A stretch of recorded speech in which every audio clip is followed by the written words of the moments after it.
ഇന്ന് നമുക്ക് എന്നത്തെയും പോലെ സിനിമയുടെ കഥ നോക്കാതെ ഒരു ഡോക്യുമെന്ററിയുടെ കഥ നോക്കിയാലോ? സോഷ്യൽ മീഡിയയിൽ ചർച്ച നടക്കുന്ന നയൻതാര ധനുഷ് പ്രശ്നത്തിന്റെ തുടക്കമായ ഡോക്യുമെന്ററി.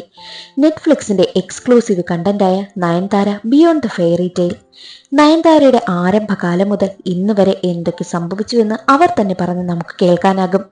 ഡോക്യുമെന്ററിയിൽ ആരുടെയും പേരെടുത്ത് തന്നെ പറയുന്നില്ല. ആദ്യ പ്രണയം, രണ്ടാം പ്രണയം, അവർക്കുണ്ടായ പ്രശ്നങ്ങൾ, അതിൽ സംബന്ധിച്ചവരുടെ പേരൊന്നും തന്നെ എടുത്തു പറയുന്നതേയില്ല.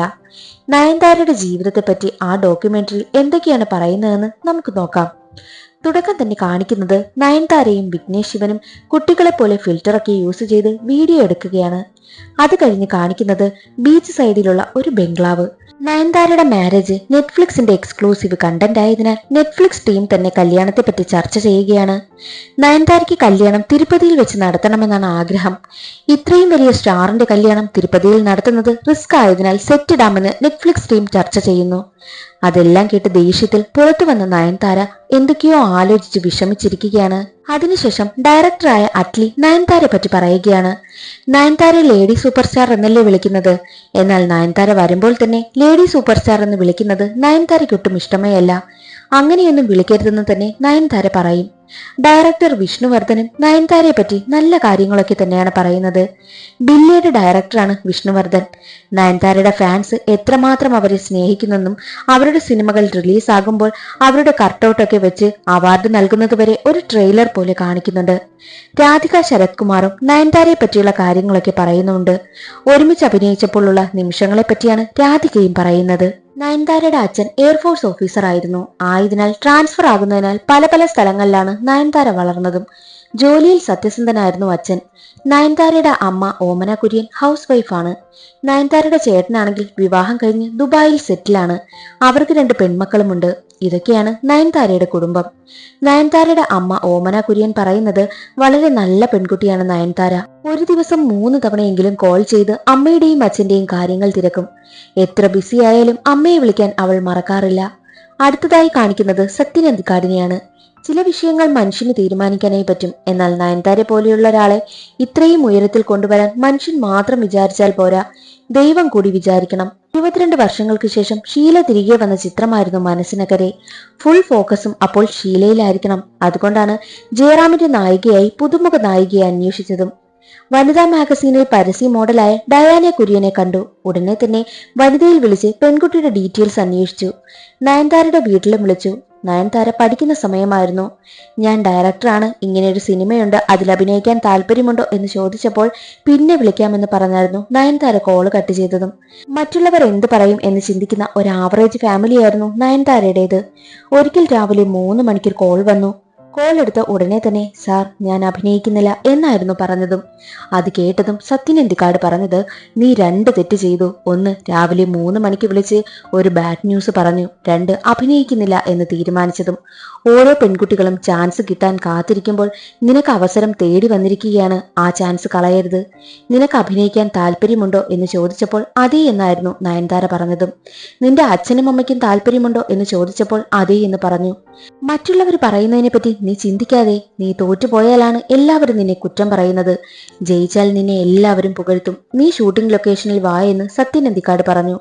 ഇൻഡസ്ട്രിയെ പറ്റിയും ലൊക്കേഷനെ പറ്റിയും ഒക്കെ അറിയാമല്ലോ എന്ന് പറഞ്ഞപ്പോൾ ഫാമിലിയോടെ ലൊക്കേഷനിലേക്കും എത്തി. എല്ലാ കാര്യങ്ങളും മനസ്സിലാക്കി ഒടുവിൽ അഭിനയിക്കാമെന്നും സമ്മതിച്ചു. ജയറാമായിരുന്നു നായകൻ. അതിനുശേഷം മോഹൻലാലിന്റെ നായികയായി വിസ്മയ തുമ്പത്തിൽ ഓഫർ കിട്ടി. 2 സിനിമ ചെയ്തില്ലേ, ഇനി പഠിക്കാമെന്ന് വിചാരിച്ചാൽ പറ്റില്ല. വീട്ടുകാർക്കും അത് മനസ്സിലായി. അത്രയ്ക്കും ഓഫറുകൾ തേടി വന്നു. ശരത് കുമാർ നായകനായ അയ്യ സിനിമയിൽ അവസരം കിട്ടി. പ്രൊഡ്യൂസറായ പുഷ്പ കന്തസ്വാമി പുതുമുഖങ്ങളെ സിനിമയിൽ കൊണ്ടുവരുന്ന സമയമായിരുന്നു. കഴിവുള്ളവർക്ക് അവസരം നൽകും. അങ്ങനെയിരിക്കെ ഒരു സെറ്റിൽ വെച്ച് നയൻതാരയെ കണ്ട പുഷ്പ കന്തസ്വാമിക്ക് ഇവൾ ഒരു കാലത്ത് സിനിമാ ലോകം അടക്കി വാഴും എന്ന തോന്നൽ മനസ്സിലുണ്ടാക്കി. മറ്റുള്ളവരെ പോലെയല്ല, ഫ്രീ ആയി എല്ലാവരോടും പെരുമാറുന്ന സ്വഭാവമായിരുന്നു നയൻതാരയുടേത്. അയ്യ സിനിമയ്ക്ക് ശേഷം മറ്റൊരു നടിക്കും കിട്ടാത്ത അവസരം നയൻതാരയെ തേടി വന്നു. സൂപ്പർ സ്റ്റാർ രജനീകാന്തിന്റെ നായികയായി ചന്ദ്രമുഖിയിൽ സിനിമയിൽ അവസരം കിട്ടി. അച്ഛനായിരുന്നു കൂടെ പോകുന്നതും. എന്നാൽ ഒരു ഘട്ടത്തിൽ അച്ഛന് സുഖമില്ലാതെയായി, കിടപ്പിലായി. നയൻതാര സിനിമാ ഷൂട്ടിങ്ങിൽ ബിസിയായി. സഹോദരൻ ദുബായിൽ സെറ്റിലാണ്. 2 ആൾക്കും പെട്ടെന്ന് എത്താനാകില്ല. പക്ഷേ നയൻതാര തന്റെ വീട്ടിൽ ICU റെഡിയാക്കി. അമ്മ ഒരു കുഞ്ഞിനെ പോലെ അച്ഛനെ നോക്കും. എപ്പോഴൊക്കെ സമയം കിട്ടുമോ അപ്പോഴൊക്കെ അച്ഛനെ കാണാൻ നയൻതാര എത്തുമായിരുന്നുവെന്ന് അമ്മ പറയും. അത്രയും തിരക്കിൽ നിന്നും അച്ഛനെ കാണാൻ എത്തുന്ന നയൻതാരയെ കണ്ട് ഇതുപോലൊരു മകളെ കിട്ടിയതിന് ഭാഗ്യമാണെന്നും അമ്മ പറയുന്നു. നയൻതാര ന്യൂസ് പേപ്പർ, ആർട്ടിക്കിൾ അങ്ങനെയൊന്നും നോക്കാറില്ല. എന്നാൽ വീട്ടിലുള്ളവരാണെങ്കിലോ നയൻതാരയെ പറ്റി വരുന്ന ന്യൂസ് ഒക്കെ വായിക്കും. എന്തെങ്കിലും മോശമായി ആർട്ടിക്കിളൊക്കെ കണ്ടാൽ പെട്ടെന്ന് അവർക്ക് ഫീലാകും. അത്തരമൊരു സംഭവം ഉണ്ടായി. എന്തെന്നാൽ ഗജനി സിനിമയിൽ നയൻതാരയെ ബോഡി ഷെയ്മിങ് ചെയ്തുകൊണ്ടുള്ള ആർട്ടിക്കിൾ കണ്ടു. അഭിനയത്തെ പറ്റി ആയിരുന്നുവെങ്കിൽ എനിക്ക് പ്രശ്നമില്ലായിരുന്നു. പക്ഷേ ബോഡി ഷെയ്മിങ് എനിക്ക് സഹിക്കാനായില്ലെന്നും നയൻതാര പറയും. അത്രയും നാൾ ഹോംലി ക്യാരക്ടർ ചെയ്തിരുന്ന നയൻതാരയുടെ ഇമേജ് മാറി നിന്ന സിനിമയായിരുന്നു വിഷ്ണുവർദ്ധന്റെ ബില്ല. സാരി ചുറ്റി അഭിനയിച്ച നയൻതാര നാടൻ പെണ്ണ് ബിക്കിനിയിലേക്ക് എത്തിയപ്പോൾ ആർക്കും അത് അക്സെപ്റ്റ് ചെയ്യാനായില്ല. അന്ന് ഡയറക്ടർ ഏത് വേഷം പറയുന്നോ അതാണ് ധരിക്കേണ്ടത്. ഫിലിം ക്രിട്ടിക്കായ ഭരദ്വാജ് രംഗൻ പറയുന്നത് ബില്ലയിലെ നയൻതാരയുടെ ക്യാരക്ടർ ബോൾഡ് ആയതാണ്, അത് തിരഞ്ഞെടുത്തത് വലിയ കാര്യമാണെന്നും പറയും. നയൻതാരയ്ക്ക് 20 വർഷമായി കോസ്റ്റ്യൂം ഡിസൈനറായ സ്ത്രീയെ എവിടെ പോയാലും, ട്രിപ്പിന് പോയാൽ പോലും നയൻതാര കൂട്ടിക്കൊണ്ടു പോകും. റാണ പറയുന്നത് നയൻതാരയെ കാണുമ്പോൾ തന്നെ ഒരു റാണിയെ പോലെയാണ് തോന്നുന്നത്. ക്രിസ് ജഹർലാൽ മുടി പറയുന്നത് ഏത് ക്യാരക്ടറും അതിഗംഭീരമായി ചെയ്യുന്ന ആളാണ് നയൻതാര. നാഗാർജുനയോടൊപ്പം ഒരു സിനിമയിൽ അഭിനയിച്ചിരുന്നു. അതോടെ നയൻതാരയുമായി നല്ല ഫ്രണ്ട്ഷിപ്പ് നാഗാർജുനയിൽ രൂപപ്പെട്ടു. ആ സിനിമയുടെ ഷൂട്ടിംഗ് നടക്കവെയാണ് നയൻതാരയുടെ ഫസ്റ്റ് റിലേഷൻഷിപ്പിൽ പ്രശ്നമുണ്ടായത്. ഷൂട്ടിംഗ് സെറ്റിൽ വെച്ച് ആ വ്യക്തിയുടെ കോൾ വന്നാലേ നയൻതാര മൂഡ് ഓഫ് ആകും. എല്ലാവരോടും ദേഷ്യമാണ്. അന്നത്തെ ദിവസമേ നയൻതാരയ്ക്ക് പോകും. ഇതിൽ നിന്നെല്ലാം പുറത്തു വരണമെന്ന് നാഗാർജുന നയൻതാരയെ ഉപദേശിക്കുമായിരുന്നു. നയൻതാര തന്റെ ഫസ്റ്റ് പ്രണയത്തെ പറ്റി പറയും. ആ വ്യക്തിയുടെ പേര് പറയുന്നില്ല. വിശ്വസിച്ചാണല്ലോ ഒരാളോട് നമ്മൾ ഇടപെടുന്നത്. ഓപ്പോസിറ്റ് നിൽക്കുന്ന വ്യക്തി നമ്മുടെ വിശ്വാസത്തെ തകർക്കാതെ മുന്നോട്ട് പോകുമ്പോഴാണ് ആ റിലേഷൻഷിപ്പ് വർക്കൗട്ട് ആകുന്നത്. എനിക്കതുപോലെ ലഭിച്ചില്ല. ഞാൻ കാണിച്ച ട്രസ്റ്റ്, ലവ് എന്നോട് ആ വ്യക്തി കാണിച്ചില്ല. പുറത്തെല്ലാവരും പറയുന്നത് ബ്രേക്കപ്പ് ആയത് നയൻതാരയാണെന്ന്. എന്നാൽ ആ വ്യക്തിയാണ് ബ്രേക്കപ്പ് ആയത്. ഞങ്ങൾക്കിടയിലുള്ള പ്രശ്നം ആരും നേരിൽ കണ്ട് മനസ്സിലാക്കിയതല്ല. പക്ഷേ എല്ലാവരും അവരവർക്ക് തോന്നിയതുപോലെ പറയുവാനായും തുടങ്ങി. എവിടെ പോയാലും മയക്കുമായി പിന്നാലെ വന്ന് ഓരോ ചോദ്യങ്ങൾ ചോദിക്കും. ആ വ്യക്തിയോടാരും ഇതുപോലെ ചോദിക്കുന്നില്ലല്ലോ. എന്തു വന്നാലും പ്രശ്നം പെണ്ണിനെന്നും നയൻതാര പറയും. ആദ്യ പ്രണയമോ അങ്ങനെയായി. അടുത്തത് ശരിയാകുമെന്ന് കരുതുന്ന സമയമായിരുന്നു നയൻതാര ബാലയ്ക്കൊപ്പം ശ്രീരാമരാജ്യം സിനിമയിൽ അഭിനയിക്കാൻ എത്തിയത്. എന്നാൽ അതിൽ സീതയുടെ വേഷം നയൻതാര ചെയ്തതിനെതിരെ തമിഴ്നാട്, കർണാടക എന്നിങ്ങനെയുള്ള പലയിടത്തും പ്രശ്നങ്ങളുണ്ടായി. നയൻതാരെ പോലൊരാൾ സീതയുടെ വേഷം ചെയ്തത് എന്തിനായിരുന്നു എന്നൊക്കെയായിരുന്നു ഓരോരുത്തരും പ്രതിഷേധം നടത്തിയത്. എന്നാൽ നയൻതാര തനിക്ക് കിട്ടിയ വേഷം നന്നായി ചെയ്തു. വ്രതശുദ്ധിയോടെയാണ് ആ കഥാപാത്രം നയൻതാര ചെയ്തത്. വീട്ടിൽ നിന്നും കൊണ്ടുവരുന്ന വെള്ളവും നോൺ വെജ് ആഹാരവുമായിരുന്നു ഷൂട്ടിങ്ങിലുടനീളം നയൻതാര കഴിച്ചതെന്നും ആ സിനിമയെ സംബന്ധിച്ചയാൾ പറയുന്നു. അതേസമയമായിരുന്നു എല്ലാവരെയും ഞെട്ടിക്കുന്ന വാർത്തയും പുറത്തു വന്നത്. നയൻതാര അഭിനയം നിർത്തുവാൻ പോവുകയാണ്. വിവാഹം കഴിക്കുവാനായും പോകുന്നു. പക്ഷേ ആ വ്യക്തി വിവാഹം കഴിഞ്ഞ് കുട്ടികളുള്ള ഒരാളായിരുന്നു. ഭാര്യയെ ഡിവോഴ്സ് ചെയ്ത് നയൻതാരയെ വിവാഹം കഴിക്കാനായിട്ട് ആ വ്യക്തി തയ്യാറാണ്. പക്ഷേ സിനിമയിൽ അഭിനയിക്കാൻ പാടില്ല എന്ന ആവശ്യം അയാൾ മുന്നോട്ട് വെച്ചു. ശരി, ആദ്യ റിലേഷൻഷിപ്പ് കല്യാണം വരെ എത്തിയില്ല. ഇതും അങ്ങനെയാകാൻ പാടില്ല എന്ന് ചിന്തിച്ച് നയൻതാര അഭിനയം നിർത്തുവാനായും തീരുമാനിച്ചു. ലാസ്റ്റ് സിനിമയായത് ശ്രീരാമരാജ്യമായിരുന്നു. വളരെ ഇമോഷണലായാണ് സെറ്റിൽ നിന്നും നയൻതാര ഇറങ്ങിയത്.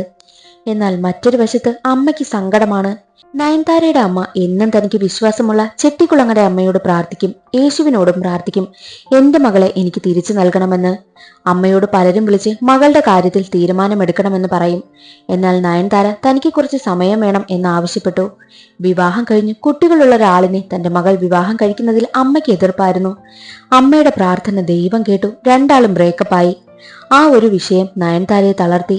രണ്ടാമത് കിട്ടിയ ഈ ഒരടി നയൻതാര അടിച്ച് താഴ്ത്തും വിധമായിരുന്നു. എന്നാൽ അതോടെ നയൻതാര തീർന്നു എന്ന് കരുതിയവർക്ക് മുന്നിൽ വീണടത്തു നിന്നും ഉയർത്തെഴുന്നേറ്റു. വീണ്ടും സിനിമയിലേക്ക് തിരിച്ചു വന്നു. തുടരെ തുടരെ സിനിമകൾ ചെയ്തു. അവാർഡുകൾ തേടി വന്നു. ആരെന്ത് വേണമെങ്കിലും പറയട്ടെ, എനിക്കൊന്നുമില്ല എന്ന മനസ്സോടെ മുന്നോട്ട് പോയ നയൻതാര നായിക പ്രാധാന്യമുള്ള സിനിമകൾ ചെയ്തു. അവിടെ നിന്നും ബോളിവുഡിൽ ഷാറൂഖ് ഖാന്റെ നായികയായി അഭിനയിച്ചു.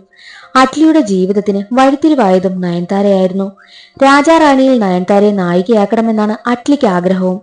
കഥ കേട്ട നയൻതാര നായകൻ ആരാണ്, എന്റെ പോർഷൻ ആണല്ലോ അധികവും, നായകൻ ഓക്കെ ആണോ എന്ന് ചോദിച്ചപ്പോൾ ആര്യയാണ് നായകൻ, ആര്യയ്ക്ക് ഓക്കെ ആണെന്നും അറ്റ്ലി പറഞ്ഞു. 2 ദിവസത്തിന് ശേഷം നയൻതാര സിനിമയിലേക്ക് ഓക്കെ ആണെന്നും പറഞ്ഞു. പക്ഷേ കൊലമാവ് കോകില സിനിമ ഹീറോയെ ബേസ് ചെയ്ത കഥയല്ല, അതുകൊണ്ട് ഫ്ലോപ്പ് ആകേണ്ട കഥയായിരുന്നു. പക്ഷേ നയൻതാര അഭിനയിച്ച് അത് ഹിറ്റാക്കി. അതുപോലെയായിരുന്നു മൂക്കുത്തി അമ്മനും.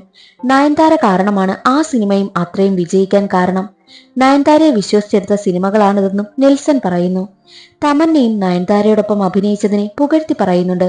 തിരുപ്പൂർ സുബ്രഹ്മണ്യൻ എന്ന ഡിസ്ട്രിബ്യൂട്ടർ പറയുന്നത്, ഹീറോയിനും ഇൻഡസ്ട്രിയുണ്ട്, നായകൻ മാത്രമല്ല. അത് മനസ്സിലാക്കിയത് നയൻതാരയുടെ സിനിമകൾ വരുമ്പോഴാണ്. 80-90 കോടി വരെ കളക്ഷൻ കിട്ടും. അങ്ങനെയാണ് സിനിമ ഡിസ്ട്രിബ്യൂട്ട് ചെയ്യുവാനായും തുടങ്ങിയതെന്ന് പറയും. നയൻതാര നല്ല നല്ല സ്ക്രിപ്റ്റ് തിരഞ്ഞെടുക്കുമെന്ന് വിജയ് സേതുപതി പറയും.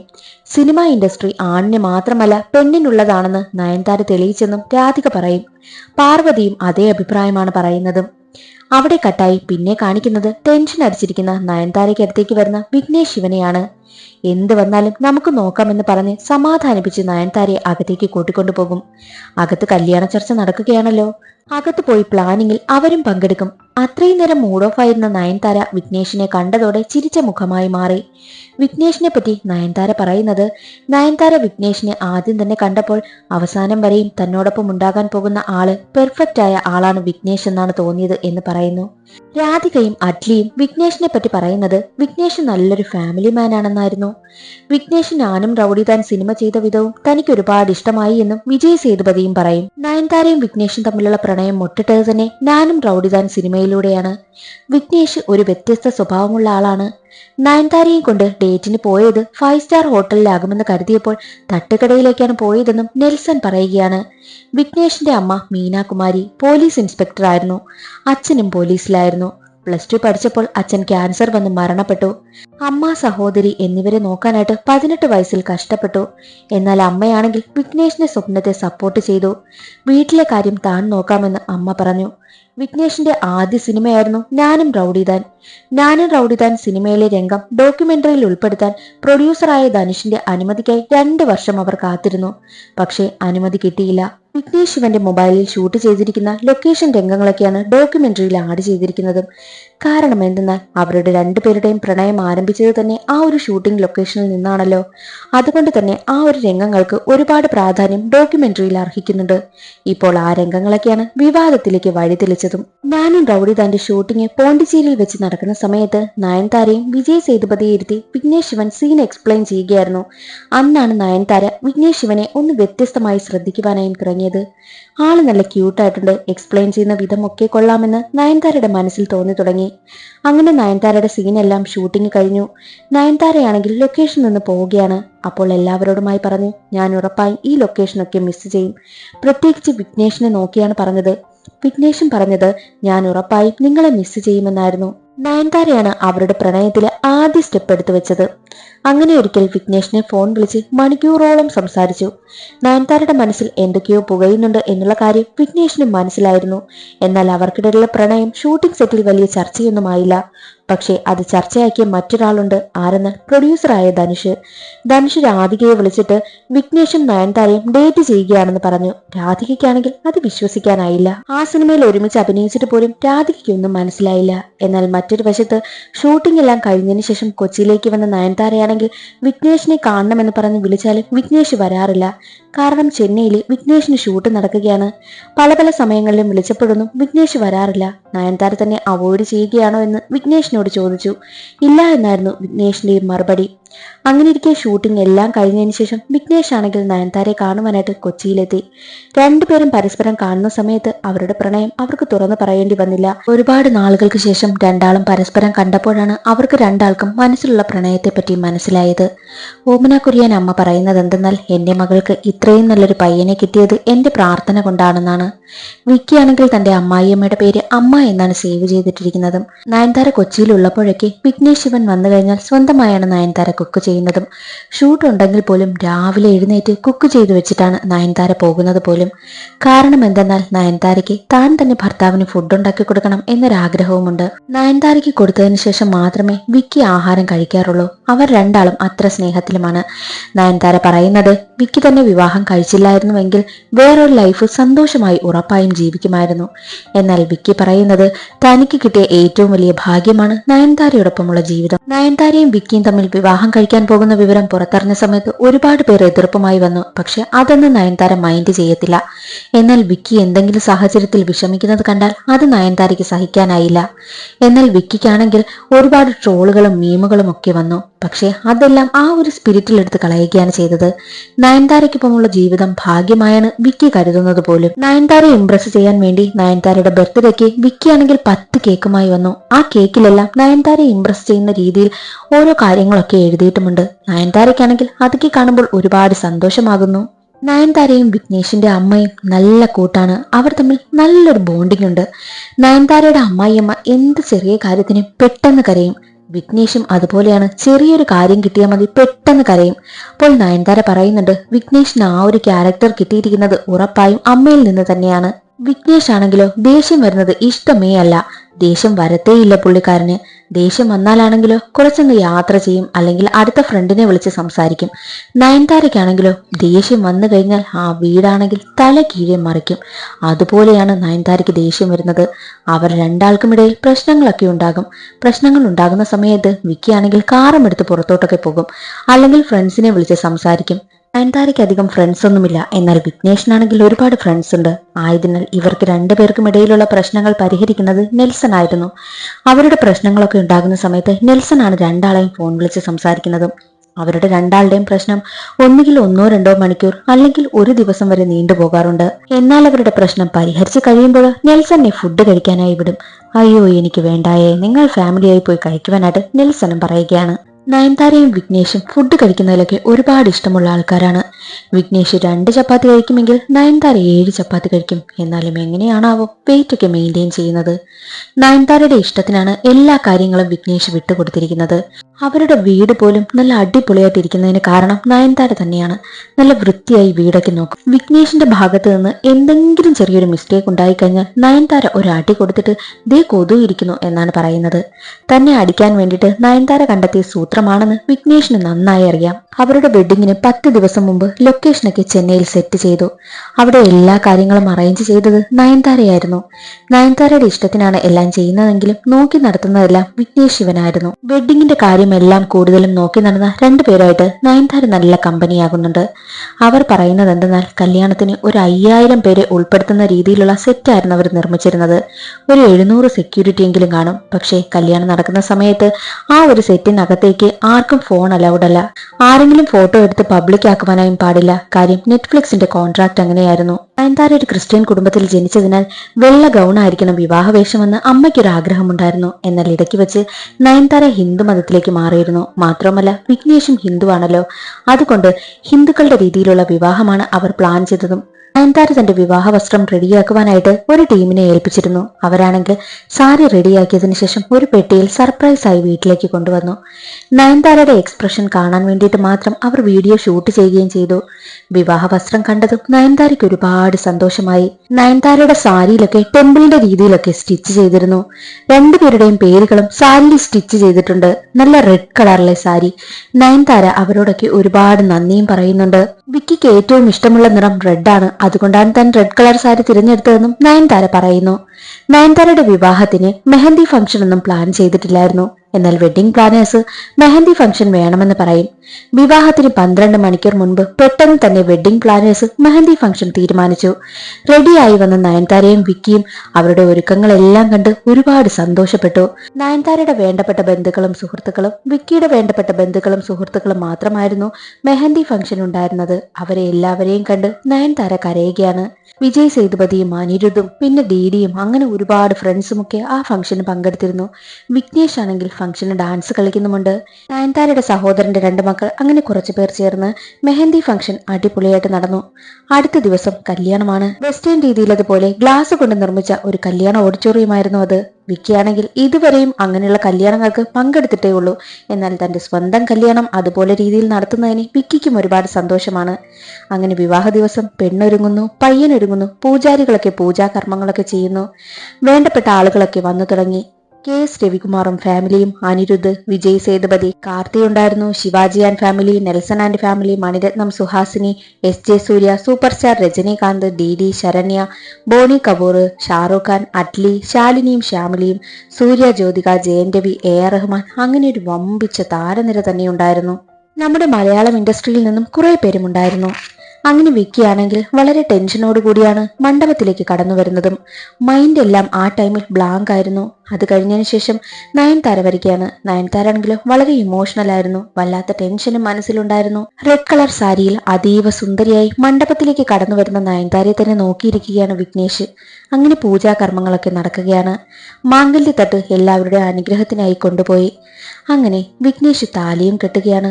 അതിനുശേഷം മിഞ്ചിയിടുന്ന ചടങ്ങുണ്ടായിരുന്നു. പിന്നെ മോതിരം കണ്ടുപിടിക്കുന്നത്. മോതിരം കണ്ടെത്തിയത് നയൻതാര തന്നെയായിരുന്നു. എല്ലാവരുടെയും അനുഗ്രഹത്തോടു കൂടി വിവാഹവും കഴിഞ്ഞു. അവരുടെ ഫോട്ടോഷൂട്ടും കാര്യങ്ങളും എല്ലാം കഴിഞ്ഞു. നയൻതാരയുടെയും വിഘ്നേഷിന്റെയും സ്വപ്നം അവിടെ സഫലമാവുകയാണ്. സ്വപ്നം പോലൊരു വിവാഹം, അതും കഴിഞ്ഞു. അതിനുശേഷം അവർ രണ്ടാളും ഹണിമൂണിന് പോയ ചിത്രങ്ങളൊക്കെയാണ് കാണിക്കുന്നത്. പിന്നീട് അവർക്ക് 2 ആൺകുട്ടികൾ ജനിച്ചു. ഉയിരിനും ഉലകിനും ഒപ്പമുള്ള നയൻതാരയുടെയും വിഘ്നേഷിന്റെയും ബ്യൂട്ടിഫുൾ മൊമെന്റ്സ് എല്ലാം ഡോക്യുമെന്ററിയിൽ ഉൾപ്പെടുത്തുന്നുണ്ട്. ഒരുപാട് ആഗ്രഹിച്ച ജീവിതം നയൻതാര പോരാടി നേടി. അവൾക്ക് കിട്ടാതെ പോയ ലവ്, റെസ്പെക്ട്, ട്രസ്റ്റ് എല്ലാം കിട്ടുന്ന ഒരു മനോഹരമായ ജീവിതം നേടിയെടുത്ത് 2 മക്കൾക്കൊപ്പം ഒരു ഫാമിലി ലൈഫ് കംപ്ലീറ്റ് ആക്കി ജീവിക്കുന്ന നയൻതാരയുടെ ഡോക്യുമെന്ററി ഇവിടെ അവസാനിക്കുന്നു. ഇന്നത്തെ വീഡിയോ എല്ലാവർക്കും ഇഷ്ടമായെന്ന് കരുതുന്നു. ഇഷ്ടമായാൽ ഒന്ന് ലൈക്ക് ചെയ്യാനും ചാനൽ ഇഷ്ടമായാൽ സബ്സ്ക്രൈബ് ചെയ്യാനും മറക്കരുതേ. അടുത്തൊരു വീഡിയോയിൽ കാണാം. അതുവരെ എല്ലാവർക്കും ബൈ.